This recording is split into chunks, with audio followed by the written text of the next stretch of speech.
Future میں ہے کوئی جو استغاثہ پہ لبیک کہے گا؟ التش بھی یہی ہے. حسین کس چیز سے تشنا ہے؟ کیا تشنگی ہے وہ؟ اب میں اس کے لیے قرآن کی آیت پڑھتا ہوں. لقد جاکم رسول من انفسکم عزیز علی ما عنتم حریص علیکم بالمؤمنین رؤوف الرحیم فإن تولوا فقل حسبی اللہ لا الہ الا هو علیہ توکلت وهو رب العرش العظیم. لقد جاکم رسول من انفسکم، تمہارے درمیان ایسا رسول بھیجا جو رؤوف ہے تمہارے لیے، جو رحیم ہے اور تمہارے لیے حریص ہے. رؤوف اور رحیم تو ہے رسول تمہارے لیے، اور کیا ہے؟ حریص ہے. کیوں حریص ہے؟ تمہیں چاہتا ہے، تم سے پیار کرتا ہے، اور پھر بھی تم اس کی بات نہیں مانتے تو اے رسول کہہ دیجئے اللہ رب العرش عظیم کا مالک ہے. تو پتہ چلا معصوم جو ہے وہ امت کے لیے رؤوف بھی ہے، رحیم بھی ہے، حریص بھی ہے. اور معصوم تشنا ہے. کس چیز کا تشنا ہے؟ معرفت کا. وہ یہ دیکھنا چاہ رہا ہے کہ معرفت نہیں ہے لوگوں میں، وہ دیکھنا چاہ رہا ہے لوگوں میں شعور نہیں ہے، وہ یہ دیکھ رہا ہے لوگوں میں علم نہیں ہے. تشنگی اس چیز کی ہے. تشنگی کی صدائی یہ ہے کیونکہ بات یہ واللہ خیر الماکرین کہ اللہ سے بہتر کوئی مکر کرنے والا کوئی نہیں ہے. میں تو یہ کہتا ہوں کربلا جو ہے مکر معصوم کی انتہا کا نام ہے. مکر سے مراد اردو زبان کا مکر نہیں، عربی میں مکر سے مراد ہوتی ہے پوشیدہ تدبیر. اردو زبان میں جس کو مکر کہتے ہیں اس کے لیے عربی میں لفظ ہے خدا، خے دال الف عین. تو کربلا معصوم کی پوشیدہ تدبیر کی انتہا کا نام ہے. بسم اللہ. وہاں اگر اللہ تش کی آواز ہے تو درد دینے کے لیے کون جناب زینب کے سر سے چادر اتار سکتا ہے؟ وہ جو ثانی زہرا ہے، وہ جو علی کا لہجہ ہے، وہ جو پاک بطول ثانی ہے، وہ جو ام الکتاب ہے، تو خود ایک ایسی امامت مطلقہ ہے کہ جہاں جب کوئی امام بولتا ہے تو دوسرا امام خاموش ہوتا ہے. یہ مالک کا راز ہے.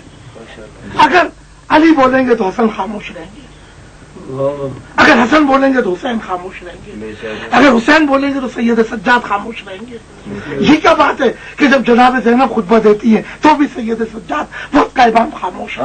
کیونکہ یہ بتانا ہے کہ یہ بطول پاک کا ظہور ہے، یہ ام الکتاب ہے.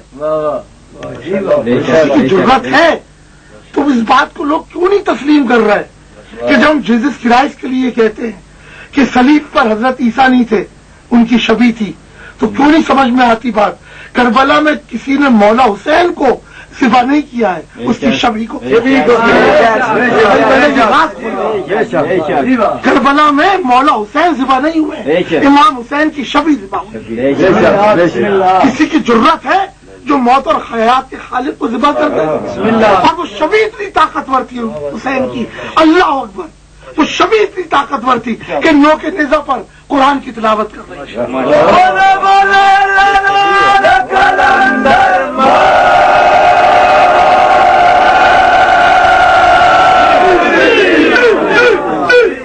وہ پانی بند ہوا، یہ حقیقت ہے. تو جب پانی بند ہوگا تو اللہ تش کی آواز آئے گی. یہ معصوم کی پوشیدہ تدبیر ہے. اس سے مراد یہ نہیں کہ معصوم پیاسا ہے اور پانی کے لیے اللہ تش نہیں. دیکھو پانی بند ہے، 3 دن سے اللہ تش کی آواز ہے. دیکھو پانی نہیں ہے، اللہ تش کی آواز ہے. کیا کائنات کا جتنا پانی ہے کیا وہ غازی عباس کی دسترس سے باہر ہے؟ کہ جہاں بھی پانی کم ہوتا ہے میں تو یہ سمجھتا ہوں کہ غازی عباس روٹ گئے. جہاں پانی کی وجہ سے قحط پڑا پتہ چلا غازی عباس روٹ گئے. جہاں پانی کی فراوانی ہوئی پتہ چلا باب الحوائج کا دروازہ کھل گیا. تو یہ جتنے اصطلاحیں ہیں کربلا میں یہ ہمیں سمجھانے کے لیے ہیں. شیعہ جب محرم آتے ہیں تو کالے کپڑے خریدتے ہیں، بازاروں میں جاتے ہیں، جیسے کوئی فیشن شو شروع ہونے والا ہے، کوئی کالی شروع ہونے والی ہے. ان شیعہ منافقوں سے یہ تو پوچھو کہ عصمت و طہارت نے کیا رنگ کے کالے کپڑے کیے تھے، رنگے تھے؟ یہ کربلا اور شام کی مسافرت میں کپڑے کالے ہو گئے. تو ان سے یہ تو پوچھو مسافرت تو ہوئی، گو کہ وہ نور کے خالق ہیں. مسافرت تو ہوئی، کیا اس سے انکار ہے؟ ٹھیک ہے، مولا حسین اللہ کا خون سار اللہ ہے، خون نحق تو کربلا میں شہزادہ علی اصغر ہے جس کو خون نحق کہا جاتا ہے، قصاص بھی خون نحق کا ہے۔ من قتل مظلوما فقد جعلنا لولی سلطانا فلا يسرف في القتل انه كان منصورا، خون نحق کا ہے تو کیا خون نحق کا قصاص، تو کیا شہزادہ علی اصغر مولا کا ظہور نہیں ہے؟ کیا مولا قاسم مولا کا ظہور نہیں ہے؟ یہ سب ظہور ہے نا، کیفیتیں الگ الگ۔ کہیں مولا کا یہ مکر ہے، پوشیدہ تدبیر ہے کہ ننا بچہ بن کے کہہ رہے ہیں کہ میں ہوں، کہیں شہزادہ قاسم بن کے کہہ رہے ہیں کہ میں ہوں، کہیں کڑیل علی اکبر جوان بن کے کہہ رہے ہیں کہ میں ہوں، کہیں فاطمہ جل جلالہ اپنی چادر چھنوا کے کہہ رہی میں وہی فاطمہ ہوں جس کا فدق میں حق چھینا کیا تھا۔ اب دیکھو برسر بازار کیا ہے، یہ سب معصوم کی پوشیدہ تدبیر ہے۔ اس سے مراد یہ نہیں، یہ ہمیں درد دینے کے لیے، یہ سب کچھ ہمیں درد دینے کے لیے ہے، کیونکہ وجہ یہ تھی کہ ظاہری عبادتیں انسان کے باطن کی اصلاح نہیں کر پائیں۔ قرآن کے حافظوں نے مارا ہے شاہدی کو، کچھ حاجیوں نے مل کر کعبہ گرا دیا۔ تو حرملہ سے بڑا حافظ قرآن کون تھا؟ کیونکہ آج جو کربلا سے لوگوں کو تکلیف ہوتی ہے اس کی وجہ یہ ہے کہ دیکھیے مسلمانوں کا اتحاد دو منزل پر بڑا زبردست ہوا ہے، جس کو ہم اتحاد بین المسلمین کہتے ہیں۔ ایک اتحاد جمل میں نظر آیا، ایک اتحاد صفین میں نظر آیا، اور سب سے بڑا مسلم متحدہ محاذ کربلا میں نظر آیا۔ وہ شیعہ بھی تھے جنہوں نے خط لکھ کے حسین کو بلایا، وہ اہل سنت کے حافظ قرآن بھی تھے، نمازیں پڑھنے والے جنہوں نے حسین کو ذبح کیا، ان سب نے ایک اتحاد کیا، یہ سب شامل تھے۔